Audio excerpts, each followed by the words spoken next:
Dans un de ces courts textes, que je dirais méditatifs, Maurice Blanchot imaginait ce qui arriverait le jour où disparaîtrait le dernier écrivain. Ce texte se trouve dans le livre à venir. Il affirmait qu'alors ne régnerait pas le silence, mais, disait-il, le murmure. Non pas le bruit. Le bruit, c'est ce qui s'entend après que tout langage a cessé, et peut-être qu'avec le langage disparaîtrait aussi l'écoute. Le bruit s'entendrait peut-être, mais ne s'écouterait pas. Donc pas le bruit, mais le murmure, c'est-à-dire un entrecroisement de parler, ce que j'appellerais, moi, un rhizome bavard, qui ne marquerait pas la fin des êtres parlants, mais leur continuation dans le désordre. C'est que l'écrivain, selon Blanchot, couvre ce murmure. Sa langue d'écrivain l'emporte. Elle l'emporte parce qu'elle projette, appelons cela un ordre, sur le murmure, au point que le murmure, désordonné en lui-même, semble se rythmer. Chaque écrivain projette d'être à lui seul le rythmicien du murmure, à lui d'inventer ce qui accomplit l'effet de rythme, la belle langue, le style, le refus du style, des voix sont multiples. Proust ne rythme pas moins que Baudelaire, Beckett pas moins que Proust. Blanchot veut, la saute aux yeux, veut parler de la littérature. Je crois cependant qu'il parle aussi d'autre chose. Le dernier écrivain, cette hypothèse que pose Blanchot, il n'est pas seulement dernier, il est aussi seul. Qui plus est, tel que Blanchot articule l'opération, il n'est pas seulement écrivain, il offre aussi comme une allégorie de tout être parlant. Construisant le mythe du dernier écrivain, Blanchot a construit simultanément un autre mythe, non pas le mythe du dernier, mais le mythe du seul, non pas le mythe de l'écrivain, mais le mythe de l'être parlant. Devant vous, je voudrais mettre en place, à la manière de Lévi-Strauss, une mythologique de la solitude. À cette fin, je voudrais croiser devant vous les fils du dernier, du premier, du seul, de l'être parlant, de l'écrivain. Cela, vous le verrez, n'ira pas sans paradoxe. Il faut revenir sur Rousseau.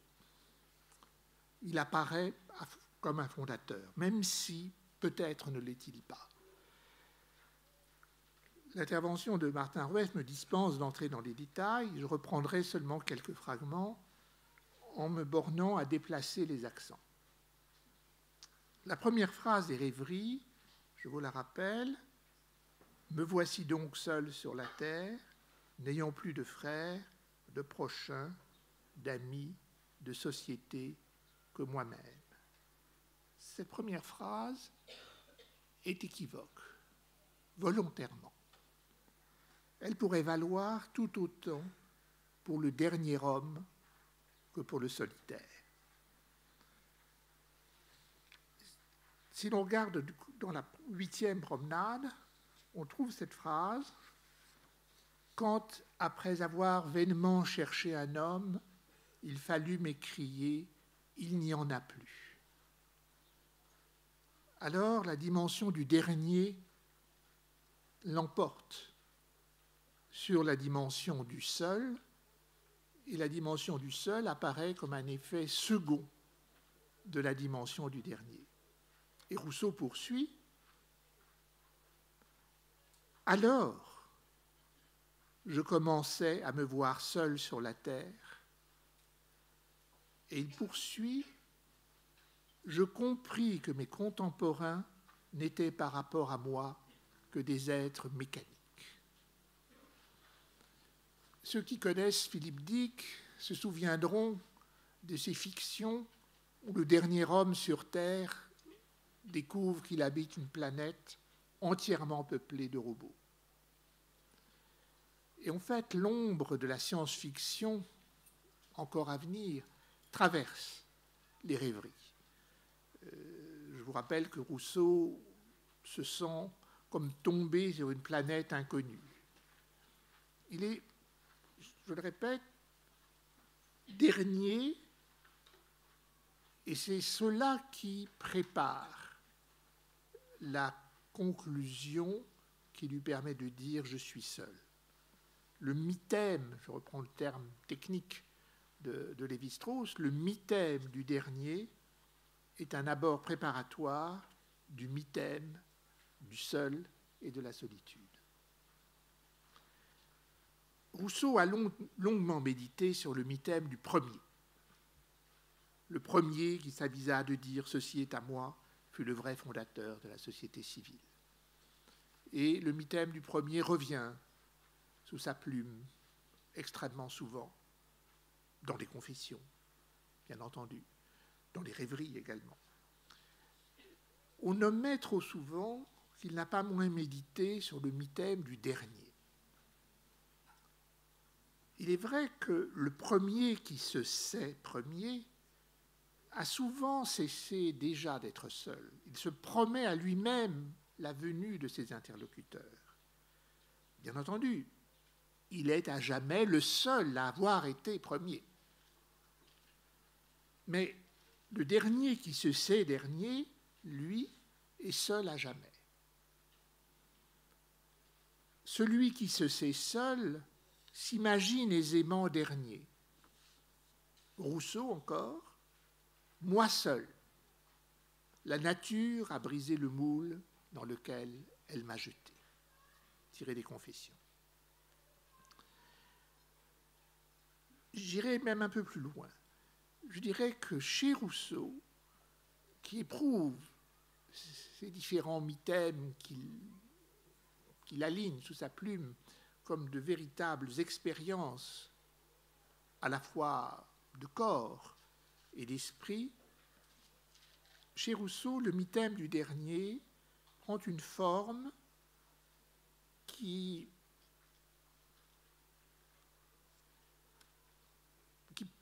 porte au drame. Je crois qu'il faut relier entre elles, chez Rousseau, la prise qu'exerce sur lui le mythème du dernier et la farouche volonté qui a traversé sa vie entière, la farouche volonté de ne pas avoir de progéniture. La décision qui est la sienne et dont je ne connais pas d'autre exemple, de mettre systématiquement ses enfants aux enfants trouvés, il y revient.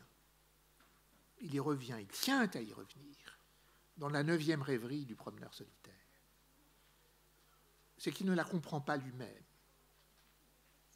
En ce moment d'absolue transparence qu'il croit avoir atteint, grâce à la décision de solitude, il reste ce point d'opacité absolue.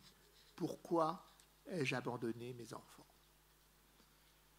Je vous renvoie aux réponses qu'il donne. À vous de juger si elles vous convainquent.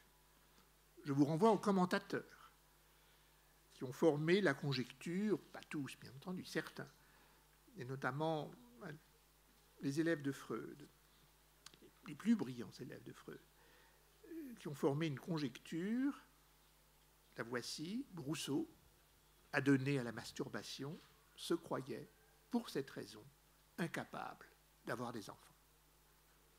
Et s'il a mis ses enfants aux enfants trouvés, c'est qu'il était persuadé qu'ils n'étaient pas de lui.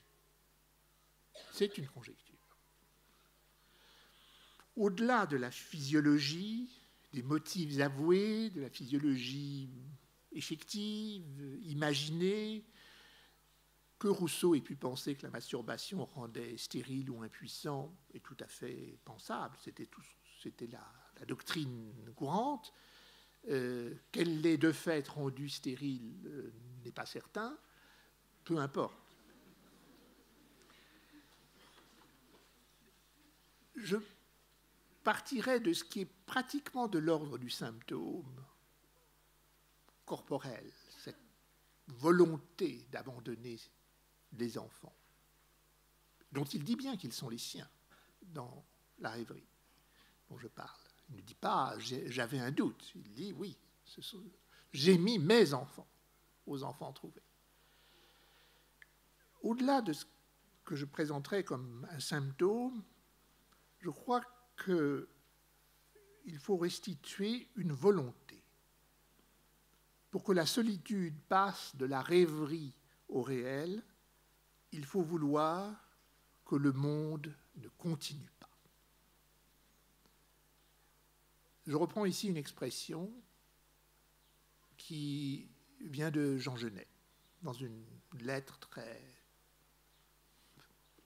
je ne sais pas si je peux dire fameuse, mais en tout cas très importante, qu'il a écrite sur l'homosexualité masculine, la sienne.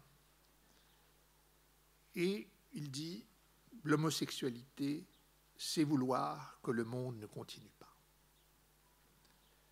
Je propose la réflexion. Est-ce que l'homosexualité, qui chez Genet devient le pivot d'une existence, est-ce que cette homosexualité n'est pas simplement le vecteur de la volonté que le monde se suspende? S'il en est ainsi, Genet aurait été lui aussi porteur d'une volonté de solitude. La volonté de suspendre le monde n'est rien d'autre que la volonté de solitude, dont l'homosexualité chez Genet et dont l'abandon d'enfants chez Rousseau sont simplement des moyens. Mais à ces moyens, j'ajouterai aussi l'écriture chez Blanchot. Écrire et être homosexuel chez Genet, écrire et abandonner ses enfants chez Rousseau, ce sont deux décisions qui viennent du même point. Vouloir que le monde se suspende pour conclure à la solitude. Les enfants perdus de Rousseau, j'aimerais qu'on s'y arrête un instant. Ils sont l'ombre portée de sa décision de solitude. Soit. Mais réfléchissons. Nous ne savons d'eux ni leur nom, ni leur nombre, ni si ce sont des garçons, ni si ce sont des filles, et ni bien entendu ce qui leur est arrivé. À l'envers de l'histoire de la fin du XVIIIe siècle et du début du XIXe siècle, il y a l'histoire de ces enfants perdus.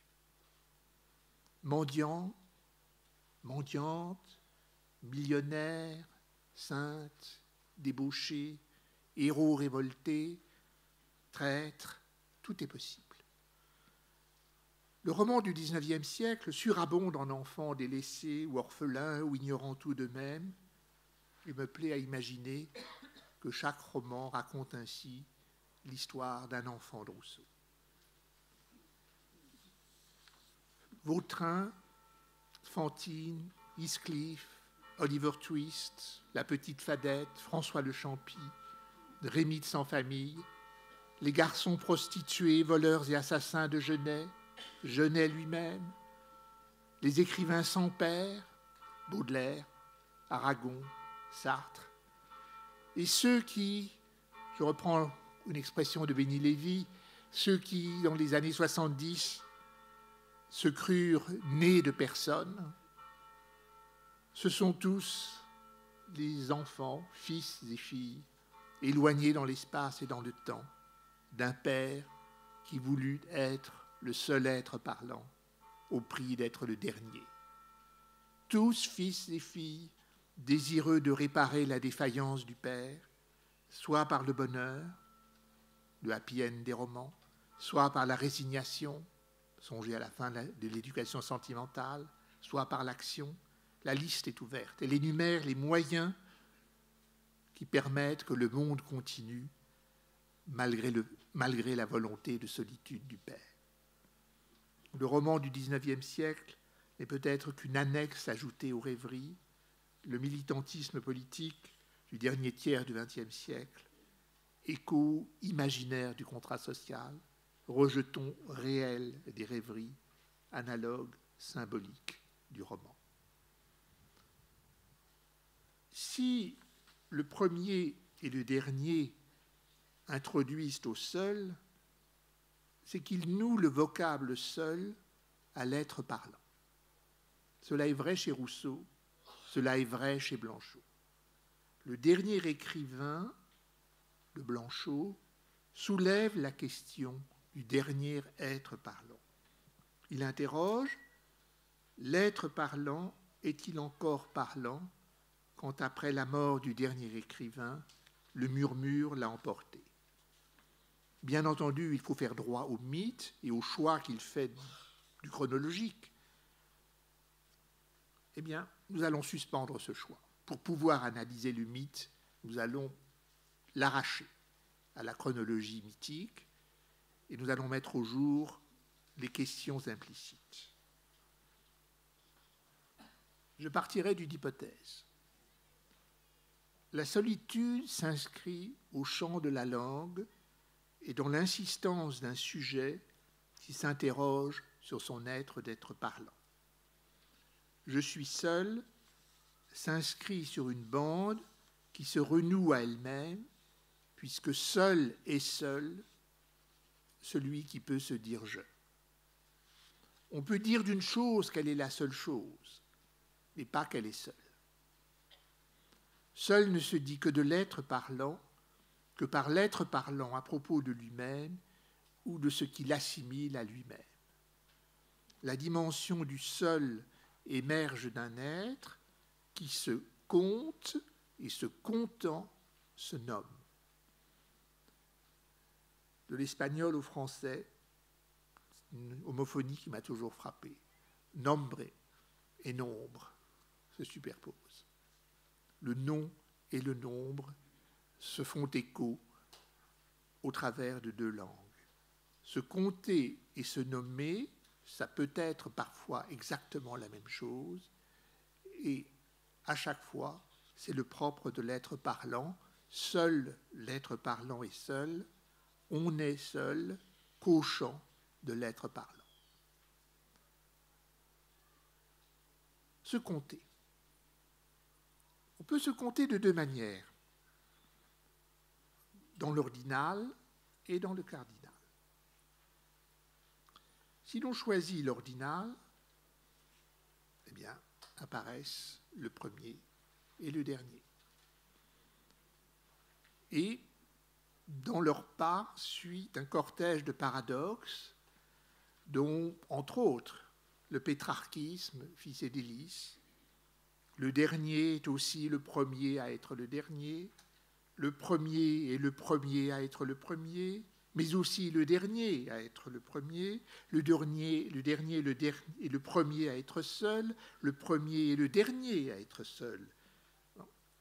L'article défini sur seul a disparu. Être seul, ça n'est pas être le seul. Il faudra y revenir. Un article défini qui disparaît, c'est un des événements de langue les plus importants qui soient. De l'ordinal, on peut passer au cardinal. Et alors, on n'est pas dans le premier, le dernier, non, on est dans l'un, le deux, le trois. Et en fait, ce qu'on rencontre, par opposition et au premier ou au dernier, c'est la dimension du seul. Le un, seul. La dimension du seul relève du décompte, mais il s'agit du cardinal, 0, 1, 2, 3, et Rousseau en témoigne. Je suis nul parmi les hommes. Première promenade. Et puis il continue, quelques lignes plus loin, les voilà nuls pour moi. Il faut prendre les mots à la lettre.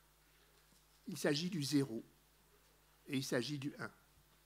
Je compte pour 0 parmi les hommes dans la mesure même où je me compte pour un seul. Dans cette même mesure, il compte pour 0, pour moi.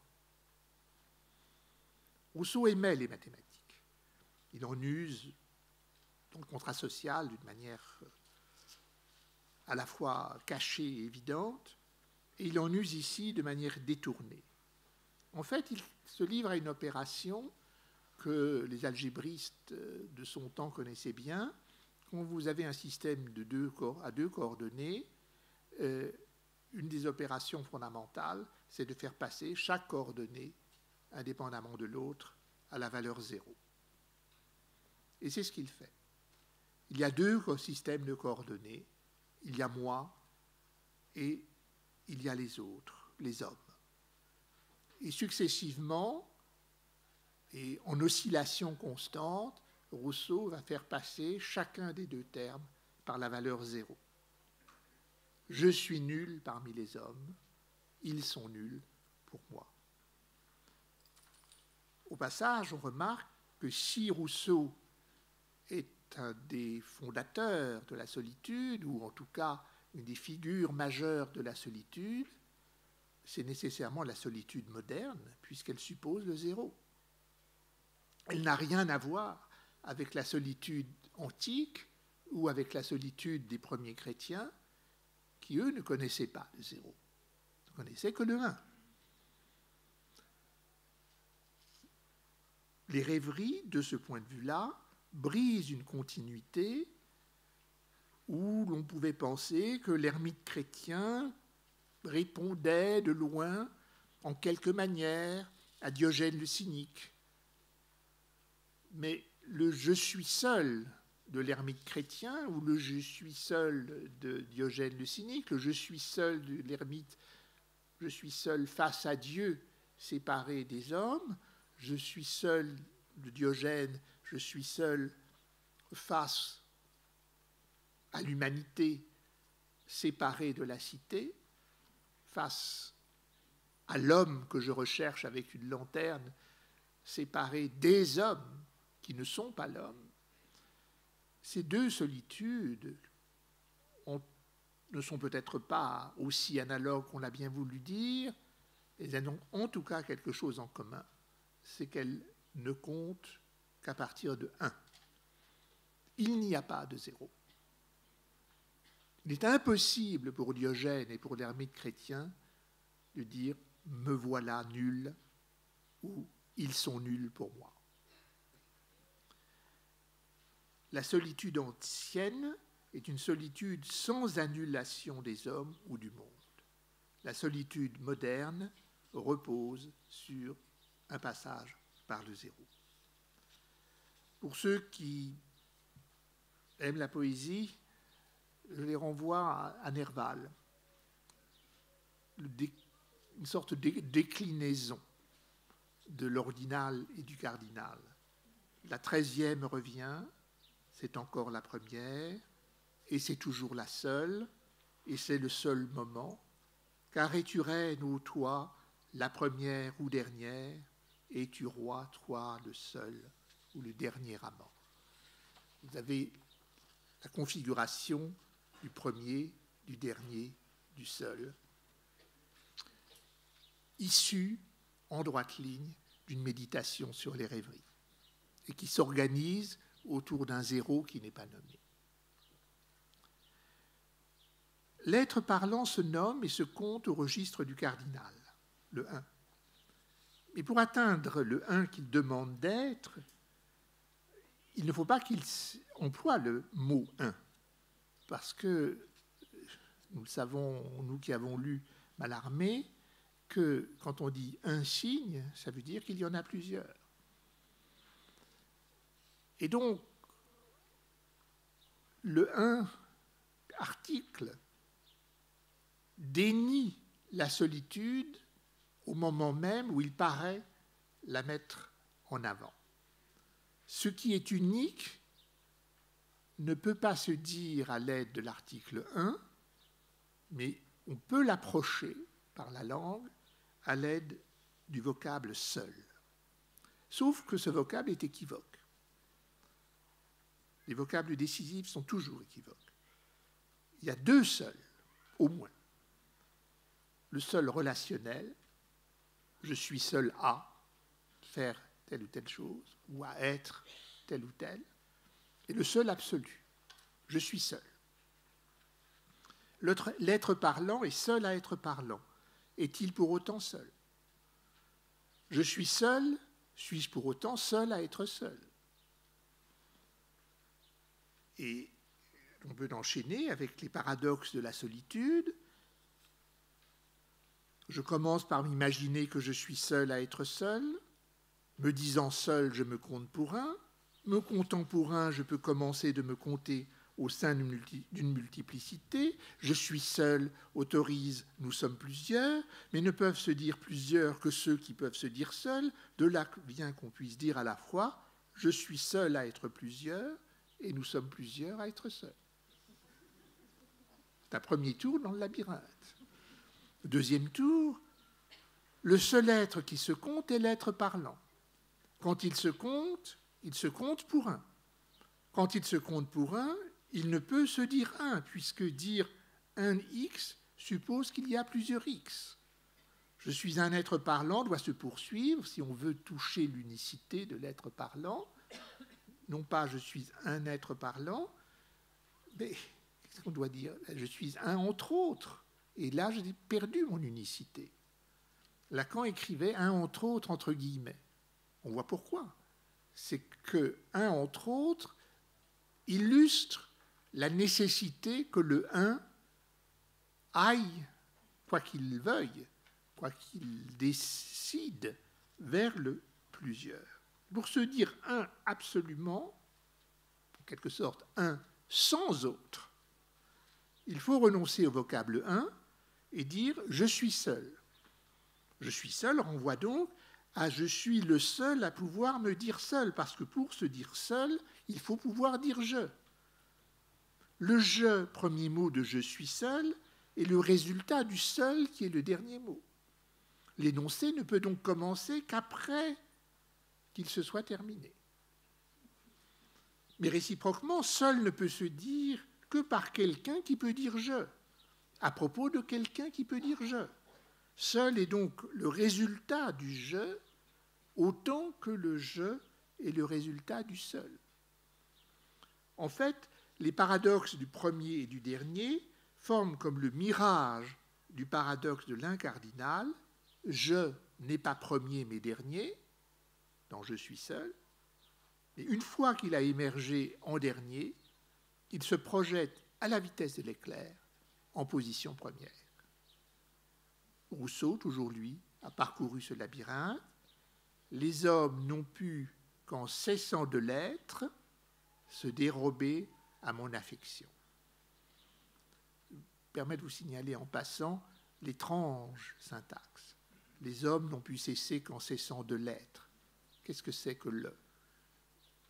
Les hommes n'ont pu cesser qu'en cessant d'être des hommes. Autrement dit, le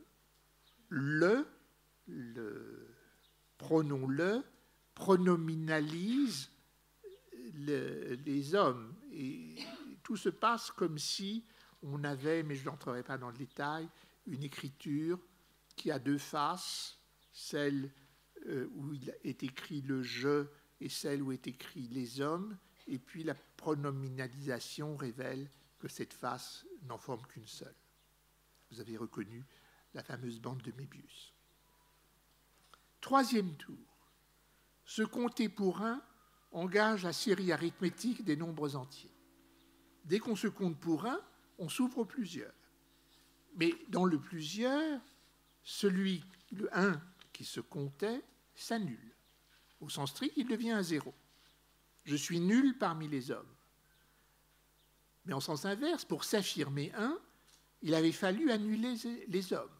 Ils sont nuls pour moi. 0 et 1.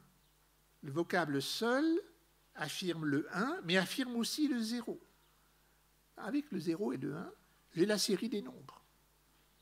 Autrement dit, dès que je dis « je suis seul », ce que j'ai amorcé, c'est la possibilité ultérieure de tous les décomptes, y compris les décomptes statistiques. Ce qui fait qu'en disant « je suis seul », j'ai mis en place le 0 et le 1 qui permettent à terme de compter la foule. La foule qui nie la solitude la suppose, la solitude de l'un suscite la foule dont elle a horreur.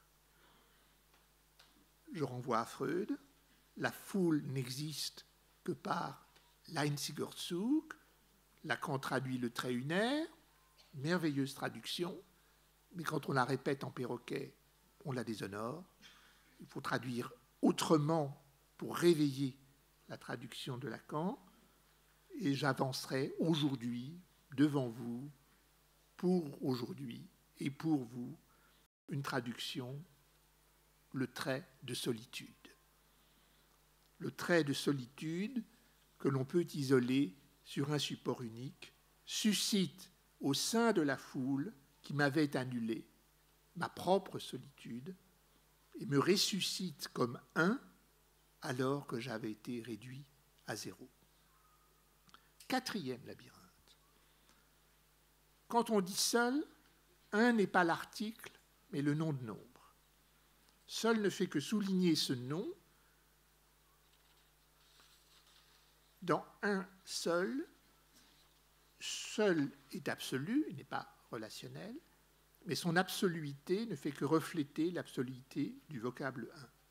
Si l'on veut un article, ce ne pourrait être que l'article défini, le seul. Autrement dit, quand je dis un seul, un est un nombre. Et seul souligne ce nombre. Quand je dis le seul est un article. Et quand je dis le seul n'est pas absolu, il est relationnel. Je suis le seul A. Or, le seul relationnel n'atteint pas la solitude, mais l'unité qui peut aussi bien faire foule. Quand le sujet demande à être seul et qu'il se découvre seul A, c'est un ratage. Je me permets d'insister là-dessus. C'est pour cette raison que la volonté de solitude conduit à suspendre le monde. C'est seulement parce que si le monde est suspendu, que le seul ne va pas basculer vers le seul A. Je vais prendre un exemple littéraire. Dans la fin de l'éducation sentimentale, Frédéric Arnoux reçoit la visite Frédéric Moreau reçoit la visite de Madame Arnoux. Elle porte une voilette, sa beauté paraît intacte, elle ôte son chapeau et sa voilette, et il apparaît qu'elle a les cheveux blancs. Frédéric Moreau découvre que la femme qu'il a aimée est devenue une vieille femme. Et le texte, je ne vais pas l'analyser dans le détail, le texte évoque graduellement la figure d'une mère. Et le fait que Frédéric va entrevoir la possibilité que si d'aventure il prenait Madame Arnoux à ce moment-là, qui peut-être est venue s'offrir, ce serait un inceste. Il a à ce moment-là un geste que je ne peux pas ne pas rapprocher du geste d'Édipe, pour ne plus voir les cheveux blancs de Madame Arnoux, il enfouit sa tête dans les genoux de Madame Arnoux. Autrement dit, il s'aveugle, comme Édipe à la fin d'Édipe roi. Et Madame Arnoux, elle ne comprend rien, ce que laisse entendre Flaubert. Elle se trompe. Frédéric lui fait une déclaration magnifique, une beauté de langue extraordinaire. Mais Flaubert a donné tous les éléments pour qu'on conclue qu'aucun des mots que Frédéric adresse à Madame Arnoux ne s'adresse à elle telle qu'elle l'est, mais à elle telle qu'elle était, telle qu'il veut se rappeler qu'elle était. Et Madame Arnould ne s'en rend pas compte. Elle se laisse tromper. Peut-être qu'elle veut se laisser tromper. Et elle lui dit cette phrase, « Il n'y a que vous ». Et je ne peux pas m'empêcher de lire cette phrase comme un effondrement pour Frédéric. Il voulait être le seul, et on lui dit « Vous êtes le seul à ». Ce qui n'a rien à voir. La demande de l'impossible, de l'amour, qui est que deux et un ne se disjoignent pas, est là, en quelque sorte, plongée, non pas dans la banalité, ça n'est pas le mot, mais dans l'arithmétique ordinaire. Non pas vous êtes seul, mais vous êtes le seul. Il n'y a que vous. Il n'y a que vous. Autrement dit, il y a aussi les autres. Et c'est cela, ce que j'appelle le ratage du seul relationnel, le seul à, par opposition au seul absolu que vous avez dans « je suis seul ». C'est pour éviter ce ratage que le monde doit être annulé. Quand j'ai dit que Rousseau était originaire, j'ai évoqué une correction. Et de fait, il faut corriger. Le premier geste moderne à avoir compris que la solitude suppose la mise en suspens du monde, vous la trouvez dans les méditations de Descartes. C'est cela, le malin génie, le grand trompeur. On a souvent rapproché ce mouvement cartésien des exercices spirituels de Loyola. J'adhère tout à fait, ce n'est pas d'objection, mais je crois qu'on ne peut pas mettre entre parenthèses l'importance de la poésie précieuse, poésie baroque en Italie et en Espagne. Descartes devait lire l'espagnol et l'italien, et en tout cas poésie précieuse en France. Les artistes du sonnet précieux, ont comme en quelque sorte pivot de leur art le fait que le monde s'annule devant la beauté de celle qui est aimée. Il y a un très beau sonnet, enfin plusieurs sonnets qui s'appellent La Belle Matineuse. La Belle Matineuse, c'est la belle, on dirait en français moderne, matinale, celle qui apparaît très tôt le matin et dont l'éclat fait disparaître le soleil levant. Peut-être vais-je prendre le temps de vous lire un sonnet de Desportes, enfin un fragment d'un sonnet de Desportes qui traduit un sonnet de Pétrarque. Ma nef passe au détroit d'une mer courroucée, toute comble d'oubli, l'hiver à la minuit. Un aveugle, un enfant sans souci la conduit, désireux de la voir sous les eaux renversées. Elle a pour chaque rame une longue pensée, coupant au lieu de l'eau l'espérance qui fuit. Les vents de mes soupirs, effroyables de bruit, ont arraché la voile à leur plaisir poussé. Et le sonnet se termine par ce vers: l'art est vaincu du temps, du bruit et de l'horreur. C'est cela le monde suspendu de Descartes. C'est le monde qui s'évanouit, là c'est sous la forme d'un bateau que le conducteur, un aveugle, un enfant, un bateau qui est conduit par cet aveugle, cet enfant, qui désire que le bateau soit renversé dans l'eau et qu'il se noie. Le monde doit pouvoir être mis en suspens. Et pourquoi doit-il le pouvoir? Pour que un point unique apparaisse. Unique, absolument seul. Ce seul absolu dont le seul A n'est qu'une grimace Et ce point unique sera le point fixe du cogito qui permettra à Descartes de reconquérir le monde, mais sous une forme nouvelle, puisque ce sera un monde calculable.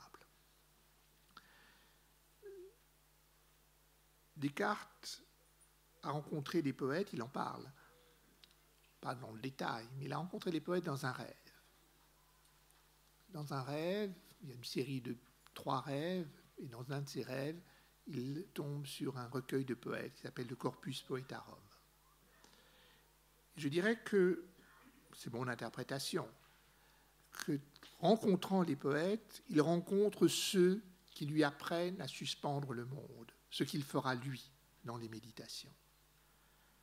Mais c'est dans un rêve, c'est-à-dire dans un sommeil. Et je pense que Descartes connaissait, il avait lu Plutarque, il connaissait cette extraordinaire citation que Plutarque fait d'Héraclite. Les éveillés ont un monde unitaire et commun, mais chacun de ceux qui dorment se retire dans un monde où il est seul. Pour Descartes, la solitude doit passer par des procédures de suspension du monde dont il trouve la mise en œuvre chez les poètes, mais aussi chez ceux qui rêvent.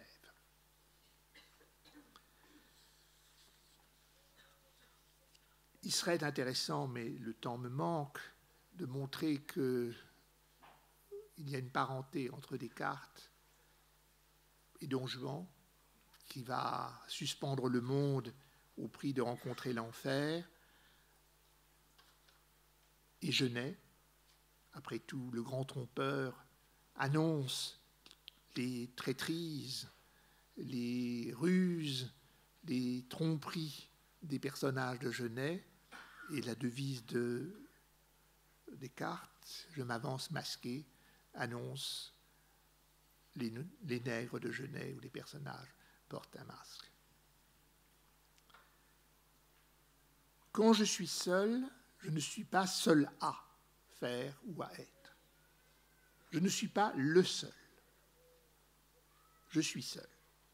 C'est sur cette crête que se situe l'expérience de la solitude, l'expérience réelle. Descartes, Rousseau, Genet l'exposent, sous des angles de vue différents, mais l'expérience est la même, c'est celle du 0 et du 1. Je ne suis pas le seul, parce que subrepticement, je suis le seul renvoie toujours à je suis le seul à. Dans ce cas, ma solitude est lacunaire. Mais je suis le seul, point. On se rend compte alors d'un dernier détour. La décision de solitude fait allusion à un réel. L'être parlant est le seul être à être parlant. Mais non seulement cela, mais l'être parlant est absolument seul pour peu qu'il parle. Je dois dire un instant « je suis seul » pour me constituer en être parlant, mais dès que je parle, je dois constater que je suis seul à parler. Si je ne suis pas seul à parler, c'est le murmure dont parlait Blanchot. Le mythe que racontent tous les solitaires, que ce soit Blanchot, que ce soit Rousseau, que ce soit Descartes, que ce soit Genet. Ce mythe, c'est celui d'une décision. Ils sentent, ils éprouvent, ils expérimentent qu'il faut commencer par se découvrir seul en annulant les êtres parlants pour se constituer en être parlant, mais c'est un mythe. Il n'y a pas de décision. Ce qui est formulé sous la forme d'une narration, je découvre, puis je décide, je découvre qu'il me faut être seul et je décide d'être seul. Les rêveries racontent cette décision. Les méditations de Descartes racontent une décision strictement analogue, évidemment pas du tout semblable, mais analogue.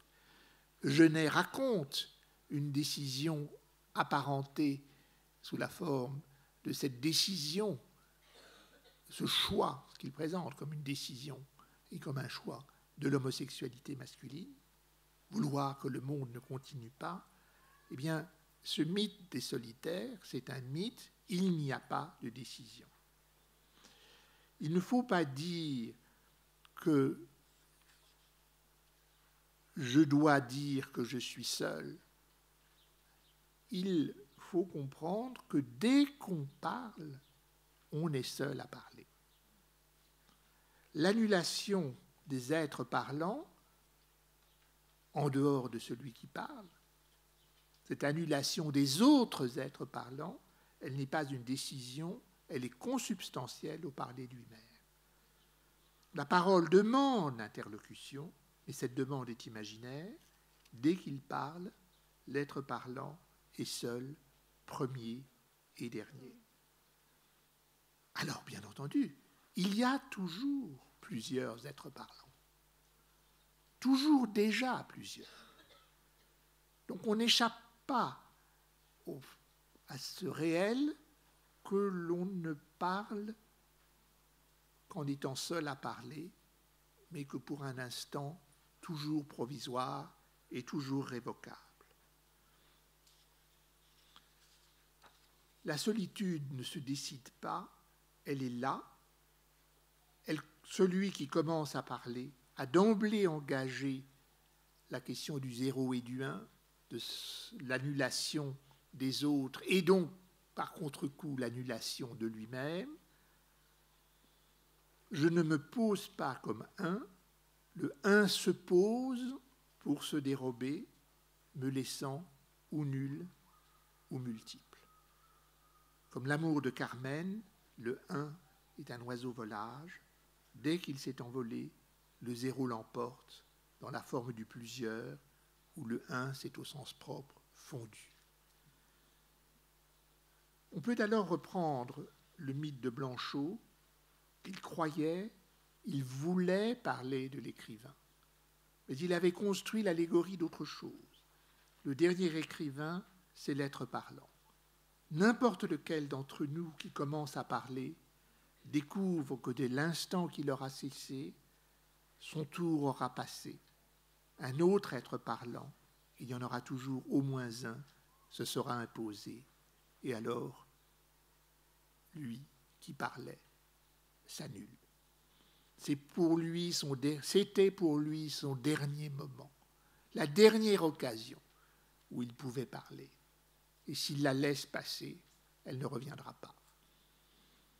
Vous comprenez qui j'indique au passage, branché en quelque sorte sur le mythe de Blanchot, c'est cet autre mythe qui sont les mythes, ces autres mythes qui sont les mythes de Kafka. C'est toujours, pour l'être parlant, le premier instant et le dernier instant où il peut et peut-être pouvait, à l'imparfait, parler. Dans le temps qu'il parlait, il imposait non pas son rythme, mais simplement son parler, si peu rythmé qu'il soit. Il était seul à parler pour la première et dernière fois. Dès l'instant qu'il a cessé, il entend le murmure des autres êtres parlants. Le murmure désigne, sous la plume de Blanchot, sans qu'il le veuille, sans qu'il le sache, le fait brut de la multiplicité des êtres parlants. Ce murmure m'annule pour peu que je cesse de parler, ou plutôt il m'annulerait si je ne rêvais pas la solitude. La solitude est la rêverie de celui qui n'est pas seul à parler et qui, du même coup, n'est seul que quand il parle, puisqu'être seul n'est possible qu'à l'être parlant. Or, encore faut-il que, en parlant, il ne s'impose pas à lui-même la suspension de son propre parler. Je veux dire, regardons autour de nous, l'être parlant parle comme si des non-parlants parlaient par sa bouche, ce que j'appelle les choses, ou comme s'il se faisait le porte-parole des choses, ou comme si le murmure de la multiplicité des êtres parlants l'emportait dans son propre parler. Ce risque est toujours là. Ce danger est toujours là. Mais il y a l'écrivain. Et là, je reviens à Blanchot. Après tout, j'ai passé mon temps à dire que Blanchot croyait parler du dernier écrivain et qu'il parlait en vérité de tout être parlant en tant qu'il est et qu'il parle. Eh bien, par un ultime repli, après tant d'autres, je dirais que Blanchot, tout en parlant de l'être parlant, parle aussi de l'écrivain. Qu'est-ce que c'est que l'écrivain atteste? Qu'est-ce que l'écrivain, de quoi l'écrivain porte-t-il témoignage? Il atteste par l'expérience qu'être parlant, c'est possible.